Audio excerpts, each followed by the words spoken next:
Started. Hello, everyone. I'm Joanne Gabriel, and on behalf of Darien Library, I want to welcome you to this evening's program, Off the Rails, Connecticut's Transportation Future with Jim Cameron.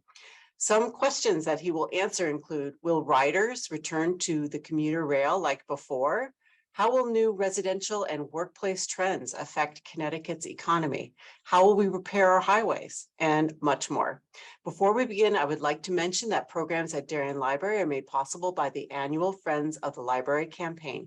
We thank you for your support to make programs like this possible and our collections available to the community. Our presenter this evening has been called the transportation guru, having spent over 25 years working and reporting on all aspects of the issue. A former NBC News anchor, he is the recipient of the George Foster Peabody Award. A Connecticut resident for over 30 years, he served 19 years on the Metro-North Commuter Council, later founding the Commuter Action Group. He authors a weekly newspaper column, Talking Transportation, which runs in the Connecticut Mirror and other online news sites. He is also the author of the book, Off the Record, Confessions of a Media Consultant. A Darien resident for more than 25 years, please welcome Jim Cameron. Thank you, Joanne. That's very kind of you. I appreciate the introduction. I'm going to share my screen, make sure you all can see it okay. So thank you all very much for being here this evening. I really appreciate it. I'm going to go through a few slides. I'm going to offer some opinions as we go along, and there'll be plenty of time for Q&A toward the end. So I am a columnist, and my column is called Talking Transportation. It runs in the CT Examiner, CT Mirror, as well as the Darienite.com, Greenwich Free Press as well, too. And as a columnist, my role is a little bit different than my previous work as a journalist. So my role model for all of this is Tom Friedman from the New York Times. And he describes his commentating work as either being in the heating business or the lighting business. And what he means by that is he likes to light a fire under people's backsides, but he likes to do it by offering light, truth, facts. So whenever I write a commentary, I try to support it with facts as well, too. So you will hear some opinions this evening, but I'm going to share some facts as well, too. We're going to talk about, first of all, we're going to answer the question, why are we even talking about transportation? We're going to talk about where the means of transportation in the state were pre-COVID, what has happened since, how we're adapting both on the train and the bus and the highway, what I think are some very serious dangers ahead, and we will have time for Q&A, and we're going to use the chat box. So if you think of something as we go along, click on the chat box down at the bottom of your screen, type your question in, and we'll get to it at the end. So why are we talking about transportation in the first place, okay? I went to Lehigh University. I thought I was going to be a civil engineer and build the trains of the future. That folly lasted exactly one semester. But in the interim, I discovered the campus radio station, which led to a career in communications. And it's only recently that I've seen that the two things, transportation and communications, are really one and the same. There's a book by an author on screen here. His name is Eric Jaffe, and the book's called The King's Best Highway. It's a history of the Boston Post Road, all the way from New York to Boston. And that thoroughfare, before it was built, to get between New York and Boston used to take 7 days. There was no Boston Post Road. There was no King's Highway. If you wanted to get between New York and Boston, it took 7 days, and it was arduous. It was going along horse trails and Indian paths, etc. Because in those days, transportation was communications. If you wanted to get news from Boston to New York that the British were coming, you had to get on your horse and make that journey, or get on a boat, maybe make it a bit quicker and risk the blockade. But literally, getting from point A to point B was how information flowed. Today, transportation isn't necessary. We are communicating this evening without me or you leaving the comfort of your home. We're using this technology, Zoom, and this has been a game changer. We don't need to travel as much as we used to. COVID has meant that the reasons for traveling have completely changed. Why commute if you can telecommute? Why go to a store if you can shop online? Why go to the movies if you've got Netflix? And the big question from the transportation planner's point of view is, are people ever going to return to the office in the old numbers? And what happens if they don't? They're slowly coming back, but they're leaving a huge gap that we're going to talk about. Here's what the workplace used to look like. Is this what your office used to look like? Well, this is what it looked like during COVID. And if you were working from home, it may have been that you were kind of doing daycare. Here's a guy, he's got two laptops, one on the floor and one in his lap. One he types on, the other he changes the diaper. But the whole idea of working changed significantly, and more changed in telecommunications in a matter of months than has happened in a matter of decades. How is Metro-North coping with all of this? Well, pre-COVID, before March of 2020, they were carrying over 3 million passengers a month. They were bragging about a 97% on-time performance level. And in rush hour, there were 2 or 3 trains an hour. There were 2 trains an hour off-peak, at least on the main line as well, too. More recently, ridership, well, we'll get to ridership in a second. On-time performance is still fairly good. The most recent numbers I got from the Commuter Rail Council was from August, 96%. But ridership is not coming back. Ridership has, you will see news stories coming out on a weekly basis that the MTA is so proud of the fact that they've hit record ridership. Well, record ridership, I think, is now 73% on a particularly busy Wednesday.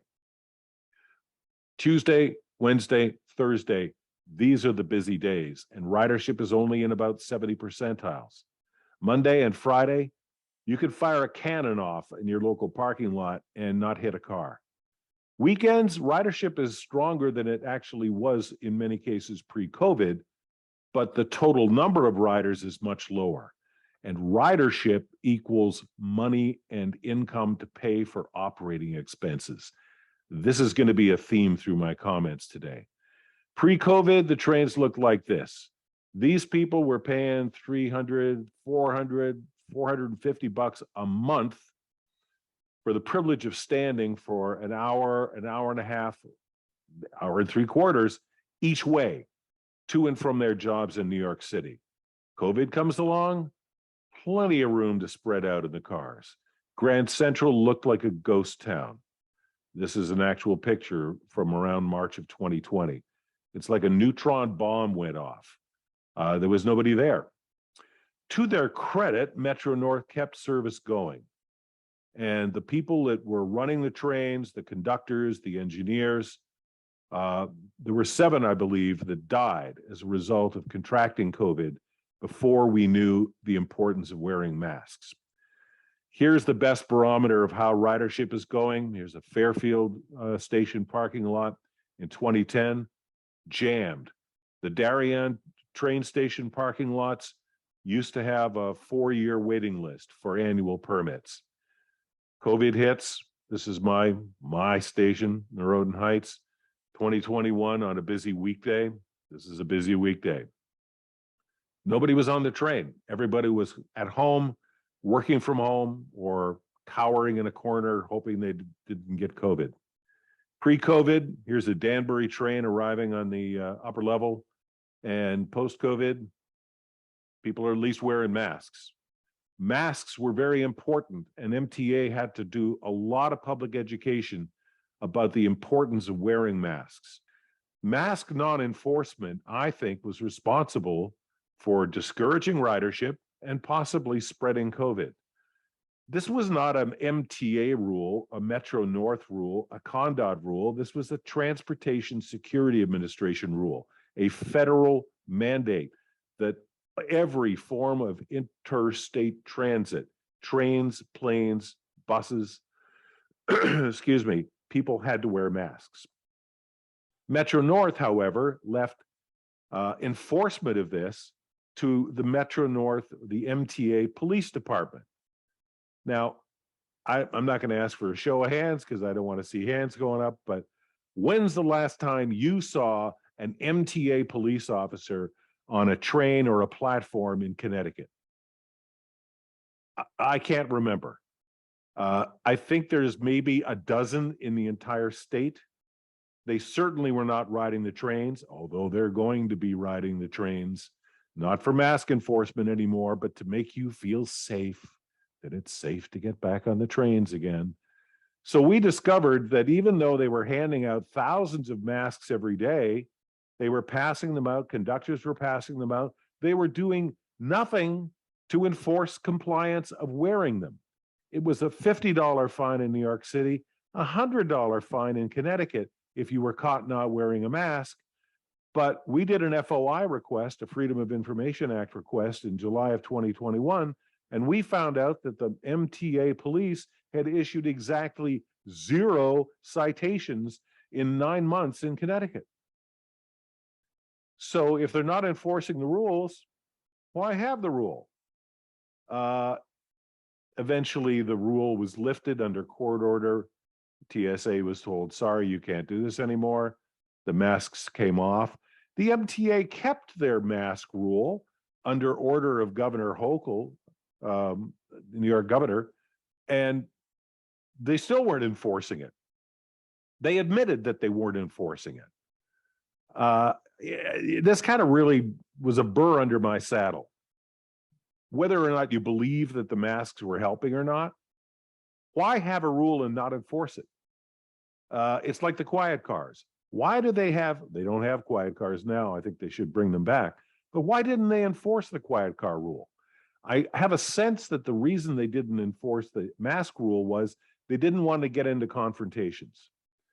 Well, the conductors seem to have no trouble getting into confrontations with people who don't have tickets or put their feet on the seat, or, if I fired up a cigar in the car, I imagine the conductor would have words with me. But I come on a car and I'm not wearing a mask and I'm spreading COVID around, nothing, crickets.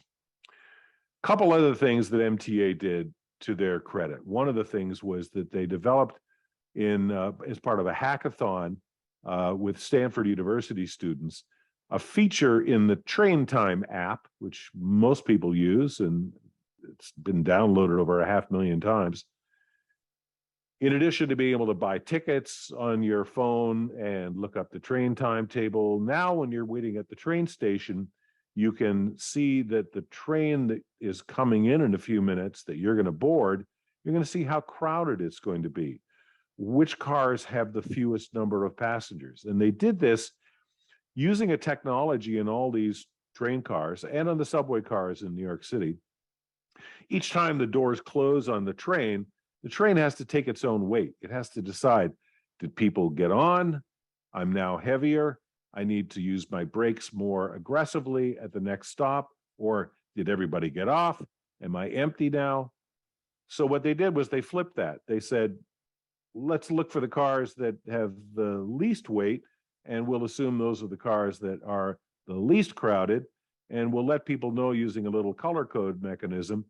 Green means most empty, yellow means a little crowded, red means don't try looking for a seat on this. So this way, in the early days of social distancing, remember social distancing? People didn't have to walk through crowded cars looking for a place to spread out and socially distance. So this warning comes every 5 minutes before the trains arrive, and you can spread out and you can avoid the COVID. It's working on the main line. I do not believe it is working on the branch lines, however. Okay, so Metro-North did a lot of things right, and I think a few things wrong as well, too. But where are we going in the future? This is the question, ladies and gentlemen. Where is the money? I feel like that old movie punchline. The MTA, which is the parent of Metro-North, admits itself, these are their words, not mine, they are facing a fiscal cliff. The federal government bailed out MTA and gave it $15 billion. Now, I assume that the printing press at the Treasury is busy printing money. This is not necessarily taxpayer money. I mean, do we think that the money fairy came up with $15 billion? We're paying for this. The rest of the country is also paying. Thank you very much, Texas. MTA got $15 billion. They hired McKinsey, the consultant firm, and they asked them, they paid them $2 million, and they said, when is ridership going to come back? And they said, well, we expect ridership to be back into the low 90 percentiles by the middle of this decade. Then they discovered that the federal money is going to run out before ridership comes back. So McKinsey came back. I don't know how much they paid him for the second round, but they said, well, maybe 73% by 2026. Well, we're already a little bit above that, but low ridership is meaning a huge deficit. Meanwhile, the MTA, the parent of the subways, buses, and Metro-North and Long Island Railroad, is still spending $51 billion on capital improvements, subway signals, new subway trains, buses, elevators, ADA access. All of these are very admirable things. But the MTA is counting on congestion pricing. This is the tolling system that's going to come into effect in Midtown Manhattan. They need that money. If they don't get that money, the MTA is in a world of hurt, and congestion pricing is still stalled. So what's the answer to all of this? Metro-North, MTA have three variable costs that they have some control over. The first is labor. And they promised early on, to their credit, there would be no layoffs of Metro-North employees. Amtrak, on the other hand, laid off people willy-nilly when COVID seemed to lift and the ridership demand was back. They couldn't hire fast enough because a lot of their people have been snapped up by the freight railroads. So they're still suffering, Amtrak is, labor pangs. They can't run as many trains as they want because they don't have the workforce. The other thing that they can adjust are schedules. How many trains do you want to run?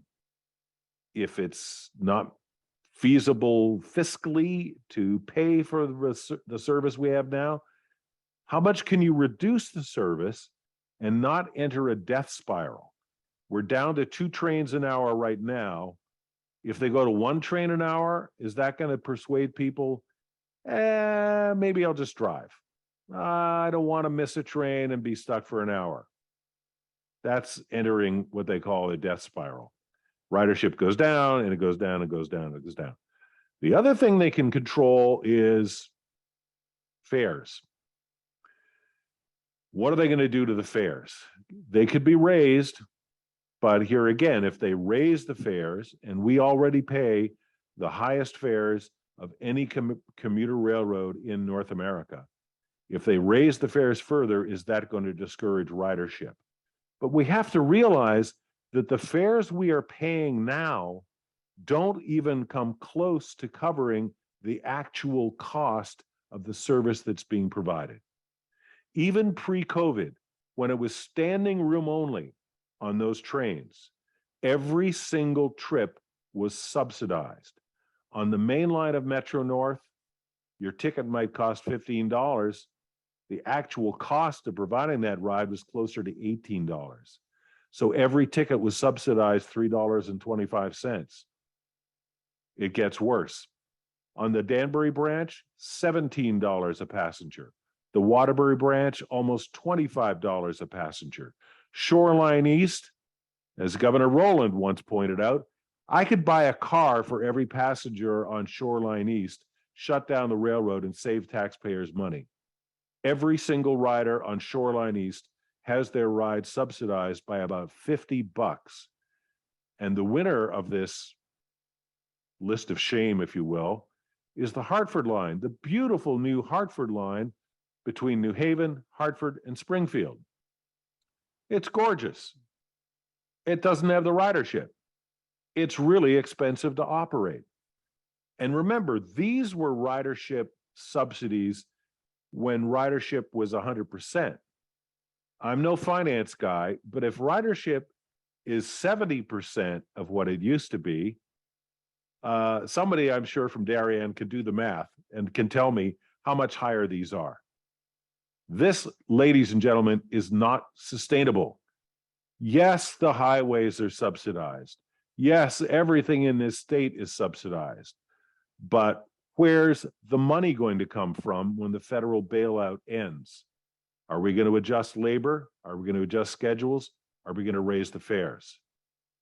So back in December of 2020, I lost my few friends at Metro-North and the DOT by predicting, this is in 2020, rail commuters would not all be coming back. I'm sorry to say I was right. They don't need to go to work to be able to do their work. Even the largest corporations in New York City have not forced all their employees to come back to work. The city of New York has not been able to force all of its employees to come back to work. In many cases, the bosses realized they had far too much real estate, that they could close entire floors in office buildings, save a ton of money, and just open up study carrels, shared office space, open up suburban offices, so that if we want to get the guys in the office, have them go to an office in Stamford or Greenwich instead of getting on a train and going all the way to New York City. You save a lot of money by not taking the train 5 days a week. Fewer commuters means higher deficits. And the other thing that nobody seems to be discussing is what's going to happen to TOD, transit-oriented development. This was the buzzword in Hartford. They had huge, grandiose ideas. The legislature was going to pass laws that gave the state control over all development within a half mile of any train or bus station. Can you imagine? And this is all of downtown Darien. You pick a town on the Gold Coast, Darien, New Canaan, Fairfield, Westport. Within a half mile of those train stations is most of the downtown areas of those communities, the shops. The idea was, let's encourage people who are taking the train to stay closer to the train station so they won't need to have two cars. They can maybe get away with one car or share a car, or use an Uber or something, because they're going to live close to the train station. They're going to hop the train, go to work in the morning. They're going to come back at night. They'll shop locally, etc. What's going to happen to development if people are not using transit as much? And we have to look no further than our own backyard, the Norotan Heights train station. Darien Commons is a development that's underway right now. The first units in the apartments have already opened. People started moving in a couple of weeks ago. These are not affordable units, not affordable as defined by state law, and maybe not affordable to people who, try to make a living by working. Studios start at $1,600. The 3 bedrooms, the biggest ones in the complex, $5,500 a month. Those are New York City rents. And, if you're not going to New York City, why are you paying these kind of rents for the privilege of being next to a train station you're not using every day? It's gorgeous. I will admit, it's gorgeous. I mean, look at this. This is the backside of the area. I guess this is West Avenue here. These units are the ones that are being first occupied. And they're gorgeous. They're going to have a beautiful outdoor, patio just for the residents. It's probably a hot tub over there, a jacuzzi. I don't know. It's gorgeous. But do people need to live there if they're not taking the train? Now, in all fairness, I have to point out that I did an interview for TV 79, the town TV station, with Steve Mulvaney, who is the chairman of the Planning and Zoning Commission, and I asked him that question. What's going to happen to developments like these if ridership does not come back strong? And he pointed out that, he's in the commercial real estate business in the tri-state area, and he's seen developments like Darien Commons, like this, in other communities in Westchester that are nowhere close to a train station, and they're doing just fine, thank you very much, because they have become their own little compound. People are living here, they walk across to Palmer's to do their shopping. Their doctor may have an office right in the complex. They go over to Equinox and work out. They go to one of the new restaurants that are opening up. It's like Club Med. You never have to leave the property. Fine, that may be the case. We will see. But I'm really concerned about these legislative efforts to Bigfoot the towns and force development upon them that they may not necessarily want under the guise of transit-oriented development. So the big question is, and I hope this is one that Metro-North has been studying, how are you going to get people back on the train? So I have my ideas, but I knew my followers on Twitter and Facebook would have as well too. So I put the question forward, and I crowdsourced some ideas. And here's what people came back with. First of all, they want to make sure the trains are clean. I can understand that. They need better ventilation. Well, our cars, unlike the cars in Westchester, do not have windows that open. Metro-North points out that the air inside the cars, the M8 cars, is changed every 5 minutes, which is a little bit faster than most airplanes. But, if I'm on an airplane, I'd be wearing a mask now still. I'm sorry. Cleaning, good. I like that. I like a clean car. It should be clean in the first place, shouldn't it? This foolishness of spraying all the surfaces with disinfectant and wiping them down, that's ridiculous. That's just COVID theater. The CDC said there's 1 chance in 10,000 of picking up COVID by touching a surface. And if I'm holding onto a handrail on the subway or touching the seat back on the train, I'm not putting those fingers in my mouth because I've got a mask on, for one thing. The biggest thing that people said was going to attract them back to the train was speed. We are still paying for the neglect of the railroad's infrastructure for almost a decade now, since the derailment in Fairfield Bridgeport, the fatalities at the derailment at Spoiten-Dival. The Federal Railroad Administration came in and told the railroad to slow down, especially on curves and bridges. And that has meant that commuting times on the entire main line have extended. One commuter told me that his ride that used to take 50 minutes, that sounds like it's a Greenwich or a Stamford rider, now takes an hour 10. And the farther east you go, the ride from New Haven that used to take maybe 90 minutes is now closer to 2 hours.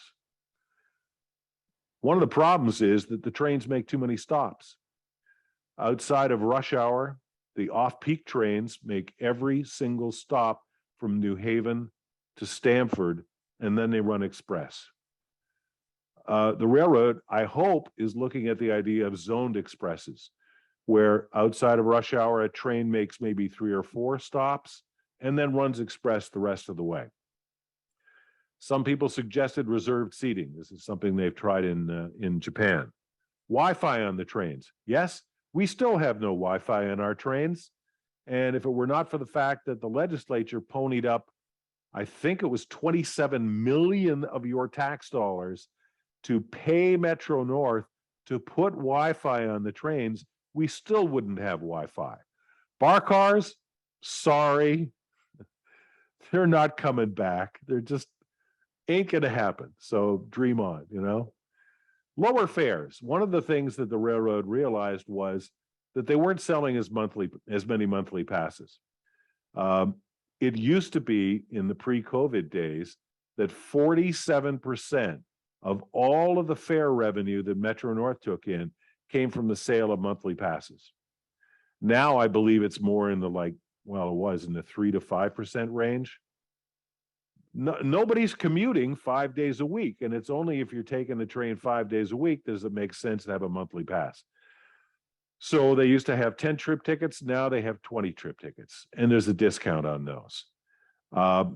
Somebody else also suggested, and I reiterated in my column a couple of weeks ago, why don't we cut down on the number of conductors and stop making them just glorified ticket takers by going to the honor system, where everybody on the train is warned that you have to have a ticket.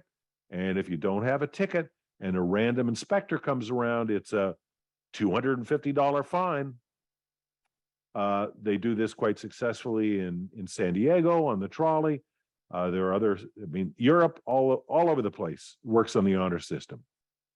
And they don't care, by the way, if you're a tourist and you don't read the language, you're still going to get fined, or at least kicked off the train. Why don't we try saving some money on that? Conductors make good money, and in most cases, they're not enforcing rules. They're barely collecting tickets. And the other idea I came up with and was reiterated by other people was, let's, how about putting some amenities at the train stations? Here's a concept: waiting rooms that are open in the winter with heat. That's not always the case. The guy that used to sell coffee and newspapers at your local station, whether it's Darien or Norotan Heights or someplace else, he's long gone. He didn't survive COVID. Well, first of all, nobody's buying newspapers anymore, and those were their real bread and butter. I actually worked with the guy at Norotan Heights and did some survey monkey work with commuters and said, what else would you like him to sell? And because of health regulations, he couldn't sell anything more exotic than a banana. He couldn't bring in muffins or anything cute like that. No, can't do that. But amenities go beyond just what's being sold at the train station or that there's a place to stay warm in the winter. I donated some money to the Darien Beautification Commission to put some plantings around the Norotan Heights train station, which is right across the street, by the way, from the Palmer's development. So we put some flowers in near the Norotan Heights train station. So much for the trains. We have to talk about the highways, the 500-pound gorilla in the room, if you will. Highway traffic is back. It came back stronger than the trains did. It's back to pre-COVID levels at rush hour and beyond. Traffic is crazy. If you drive on I-95, you know what it's like. It's either bumper to bumper all the time, or it's empty and people are zooming along at 110 miles an hour. However, gasoline tax revenues, which subsidize mass transit and highway repairs, are down. We're still kind of like driving on the highway, but we're not buying as much gasoline as we used to. And the legislature gave us a pre-election gift of a gas tax holiday. Well, the gas tax holiday also came with a silver lining we'll talk about in a second. And before you start thinking, well, what about all those billions of dollars in President Biden's Build Back Better plan? That money cannot be spent on operating costs. It can only be spent on capital equipment, bridges, trains, signals, things like that. It cannot pay that deficit hole, that fiscal cliff that the MTA is predicting. Safety on our highways is a concern, I think, to all of us. 20,000 Americans have died on our highways in the first 6 months of this year. 20,000. That number has only gone up since COVID. Road rage, people are just driving crazy. And I think there's just so much pent up anger that people are taking it out in the wrong places. So what can we do? I want to introduce you to Sean Mansfield. Sean Mansfield is a state trooper.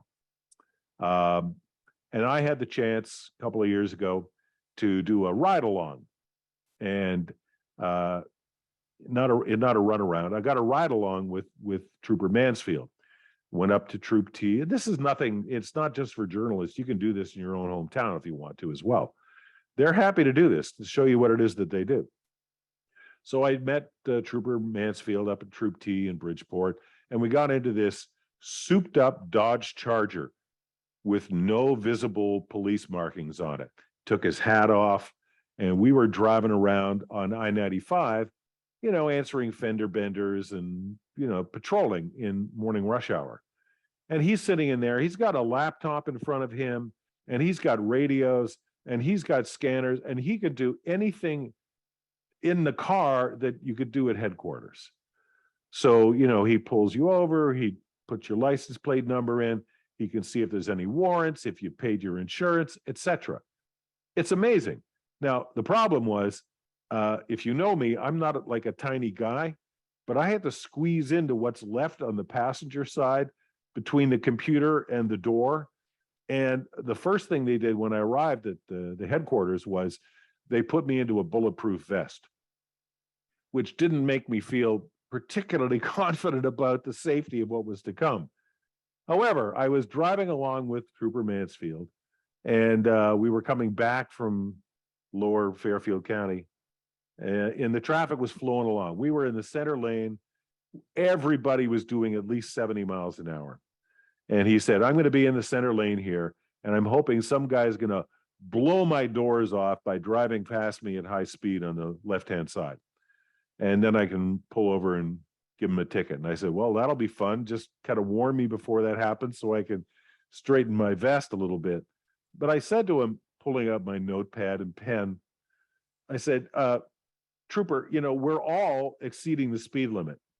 The speed limit's 55. Everybody, including you and me in this car, are going 70. How do you decide who to pull over? He said, well, speaking for myself and not for the department, I look for the person who's weaving around and going between lanes, somebody who's being dangerous and might cause an accident. I said, okay, that's fair enough. But now we know you can drive 70 miles an hour, and as long as you're not driving around weaving in and out, you're probably going to get by okay. Leave the bulletproof vest at home. We have to talk about the buses. I don't write about the buses often enough in my column, and I think bus ridership is very important in this state.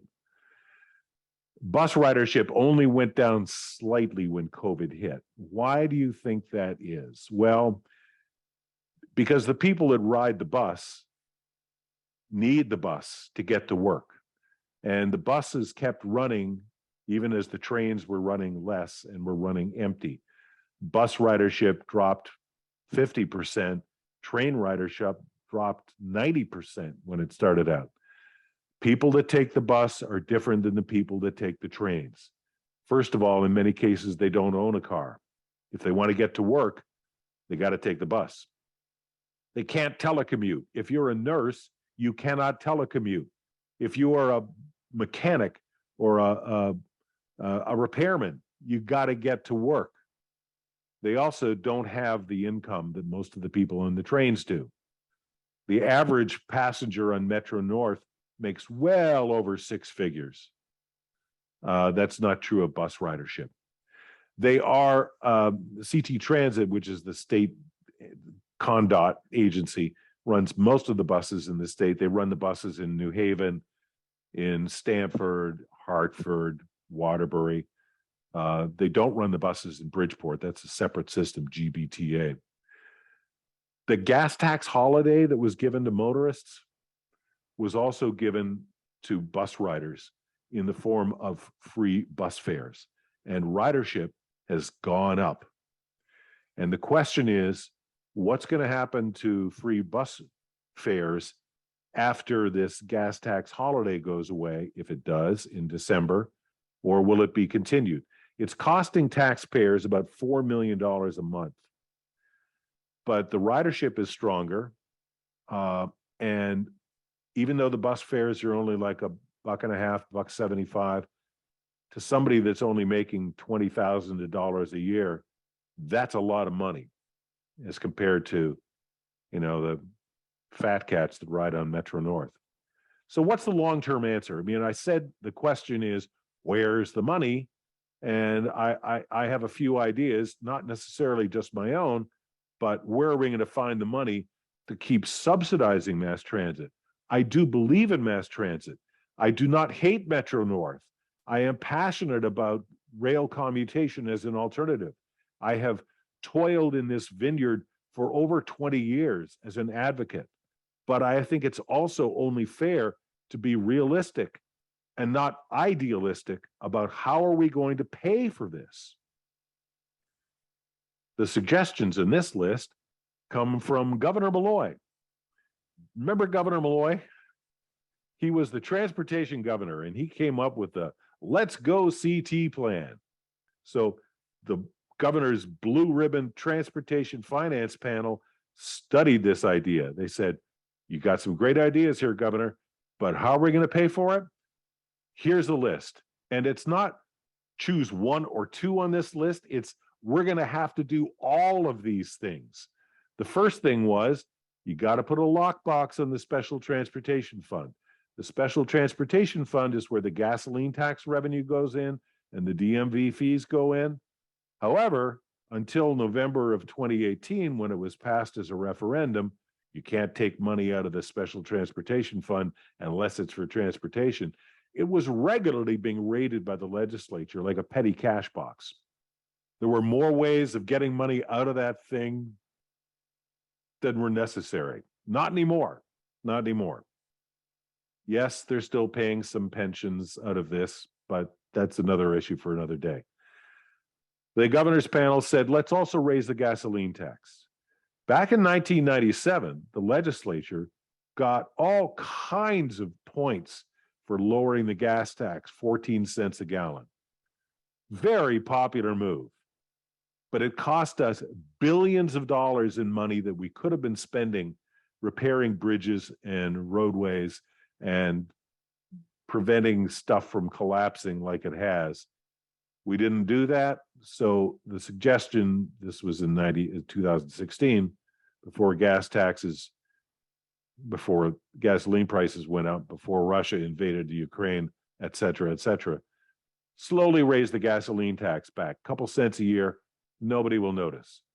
Increase the gross receipts tax a little bit. That's for petroleum, heating oil, propane, et cetera. They also floated the idea of a vehicle miles tax. I predict this is going to come back, by the way. This is being used in Europe. It's being used in progressive states like Oregon, California. And the way this would work is every 2 years, when you go down to get your emissions check and they look at your odometer and they'll say, okay, Mr. Cameron, I see in the last 2 years, you drove 10,000 miles. We're going to send you a bill for that. It assumes that you drove 10,000 miles in Connecticut. If you were driving to California and back, you'd probably have to ask for an exemption or something. Miss Jones, you come down to the gasoline for the emissions test, and I see you've only driven 1,000 miles because you take the bus every day, or you take the train, or you walk to work, or even in winter, you get on your bicycle. So you've only driven 1,000 miles to Mr. Cameron's 10,000 miles. We're going to send you a tiny little bill to thank you for not driving so much on our highways. Oh, and by the way, if you're driving a Tesla, you're not paying a dime. You're not paying anything for the maintenance of our highways because there's no gasoline tax. There's no gasoline. And then the last idea, which was floated by this blue ribbon panel, which was, yes, the T word, tolls. And depending on who you talk to, it might bring in $750 million, maybe $1 billion a year in revenue. Governor Lamont, even with a Democratic legislature, finally threw his hands up in the air and said, this ain't going to happen. I'm not going to waste any more time on this. He tried to put a tax on trucks instead. Remains to be seen if that will be legal. Rhode Island had a similar toll on trucks, and that was just declared illegal. Tolls, I don't think, have much of a chance of coming back, but as a person that believes in user fees, I think they make sense. Exemptions could be made for people that are commuting 5 days a week. You'd have an easy pass. You could give a lower rate for people who live in state. You can have time of day pricing like they do on the George Washington Bridge. You want to drive at rush hour? It's going to cost you more than driving at 2 o'clock in the morning. You want to go to see a movie on a matinee on a Friday night? It's going to cost you more than going to see the 2 o'clock movie on a weekday. As well it should, managing the demand.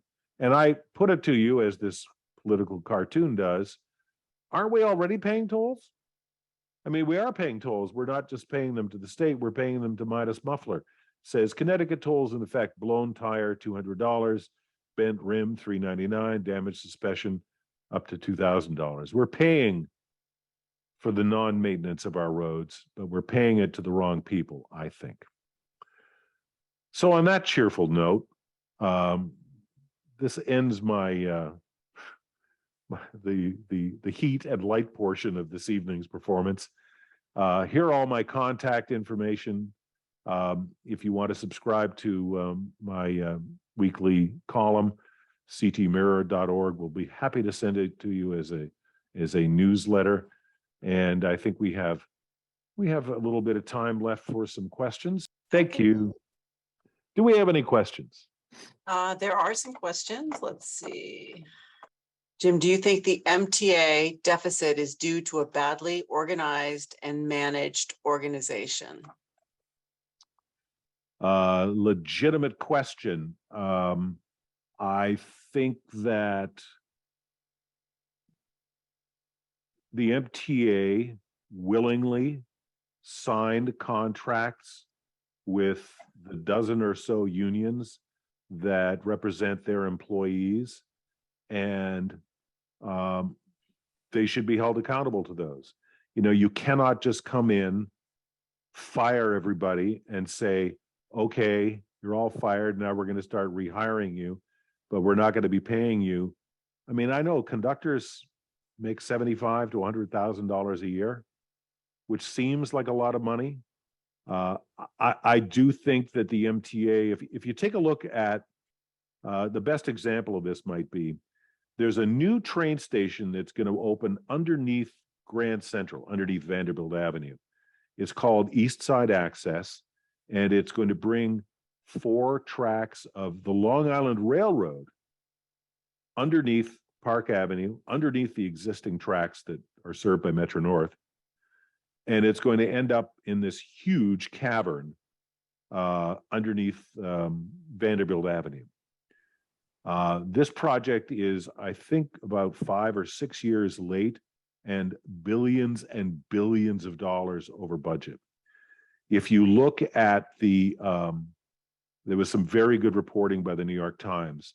The feather bedding that was going on during that construction was just astounding. So I think they do waste a fair amount of money, but I mean, that's not just unique to the MTA. I mean, that's the nature of trying to do construction in New York City, given the strangleholds that the unions have over everything. Okay. Do you know of any of the industries and businesses who want their employees back commuting on the train to New York City? Are there any? I believe finance was one of the first that was trying to encourage their people to come back. I think technology less so, because technology has always been, well, technology friendly. I mean, you know, people were probably working from home pre-COVID if they could get away with it. I just think it's going to be a hard argument to make. I think that there's plenty of proof that people who work from home are actually more productive than people who waste 3 hours a day going in and out of the city on a train, jeopardizing their safety if they take the subway, maybe the train as well too, or get stuck in traffic going in bumper to bumper traffic to drive down I-95 at rush hour to get to an office that they don't really need to be in. I think people have found ways of getting their work done, maybe not 9 to 5, maybe 8 to 4, maybe 8 to 8 with a break in the middle so they could go take a walk or go see their kids play basketball or baseball or something. I think the flexibility of much of the white collar workforce lends itself to being able to use this technology. So I think it's going to be a hard argument for people to make right now. Now, when the layoffs start and industries are starting to lay off people by the tens of thousands, this may not be quite as negotiable. You want to have one of those few jobs that are left at, fill in the name of the blank, fill in the blank. You will show up at the office 5 days a week, or at least 3 days a week, But just look at the parking lots on Friday and Monday, and you just got to know people are working from home, or they're taking a long weekend, or they've done something flex time. Curious if you have any observations on the question, was there any mode shift inspired by fare-free CT transit spending? And also, is there any wisdom in segregating gas tax holiday from fare-free CT transit spending? Okay, 2 questions. I don't think there was much mode shift because I think people that were taking the train wanted speed, and the bus, while free, did not necessarily provide speed. There's no, there is a bus that goes down Route 1 and kind of parallels the way, the train goes, but pack lunch, you're just not going to get there in any decent time. Will the legislature continue the gasoline tax with a special session come December? Quite possibly.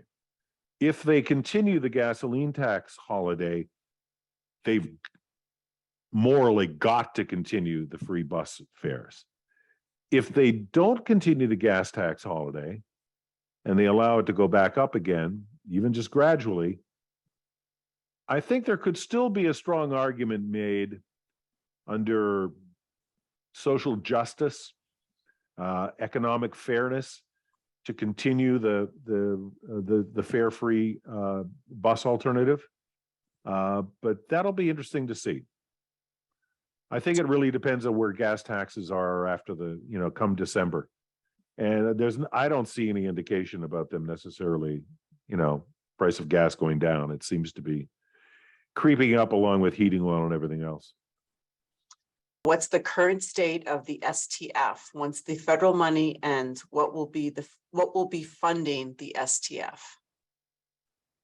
Good question. I have not looked at I have not put a dipstick into the STF lately to see what's left in there.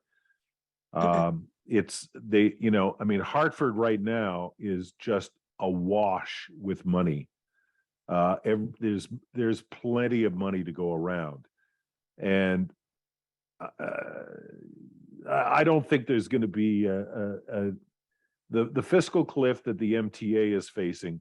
I think that the DOT may be able to forestall, we're talking maybe 2024. We may get through next year. If ridership comes back and maybe there'll be a little fare increase, we may dodge this bullet. I don't know. But right now, I'm not going to get political about this, but our incumbent governor is passing out money left and right. Hardly a day goes by that there's not $1 million for this or $1 million for that, or another special appropriation for a town to do something. So I think the STF is okay. But the reason, let me just speak more about the STF. The reason that the Special Transportation Fund's liquidity is so important is that the state cannot issue new bonds for transportation, housing, dorms at Condot, at Yukon, or anything, if there's not a steady flow of money coming in. That's what tolls was going to represent. It was going to represent a steady flow of money. The truck tax to a lesser extent. But if there's not a way of keeping the STF from going in the red, then bonding is not going to be an alternative. And 40% of the DOT's budget every year pays debt service on bonds that were issued 30 years ago. I'll say that again. 40% of the DOT's budget is paying for stuff we bonded 30 years ago, let alone doing anything new, okay? So they were issuing bonds to pay off old bonds. Don't get me started on bonding. I'm sure there's some other, maybe a train-related question or something. I do have a train-related question. Oh, good. Okay, the Danbury branch has historically been challenged more than any other. Any thoughts on the future? Jeffrey wants to know. Challenged? Yeah, Jeffrey, do you know that the Danbury branch used to be electrified? Yes, they had electric trains on the Danbury branch. And in the dark days of the New Haven Railroad, they pulled down the copper wire. I don't know. They were like the private New Haven Railroad, when it was still in the verge of bankruptcy. They were selling the copper. I don't know why. There are a lot of challenges with the Danbury branch, not the least of which is it's a single track railroad, uphill, a lot of grade crossings, and grade crossings mean, you're going to run people over, or they're going to drive around the gates, or the neighbors are going to complain because you're leaning on the horn. Because it's an uphill railroad, and because they don't have electric cars, they in the fall, when they get this wonderful slip slide condition, you're going to start hearing more about this. When the wet leaves get on the tracks and they can't get the wet leaves off, it's the most slippery potion known to Mother Nature. And the trains that are pushing up that hill with one locomotive at the rear cannot stop at, I think it's the Cannondale stop. They can't stop that train going home up to Danbury because they can't get traction again after they've stopped. The wheels will spin. So they kind of they stop, they back up, they try to give it a running start. You're never going to see, you're not going to get a bullet train from Danbury going down that track.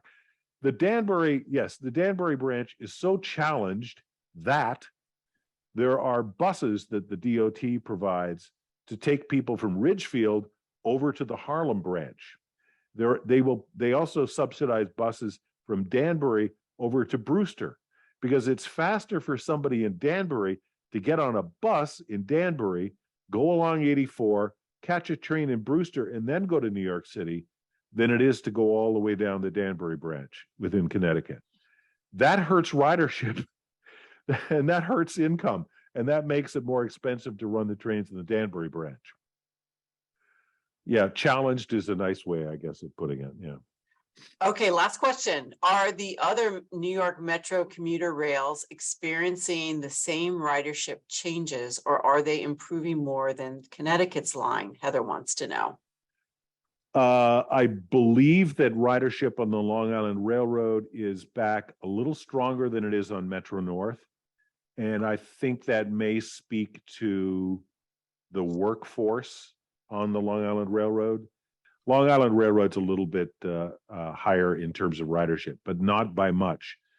To their credit, if you're interested in this, if you go to mta.info, you can look at the daily ridership on the buses, the subways, the Long Island Railroad, and Metro-North. Good for them for publishing these numbers. And they're slowly increasing a little bit.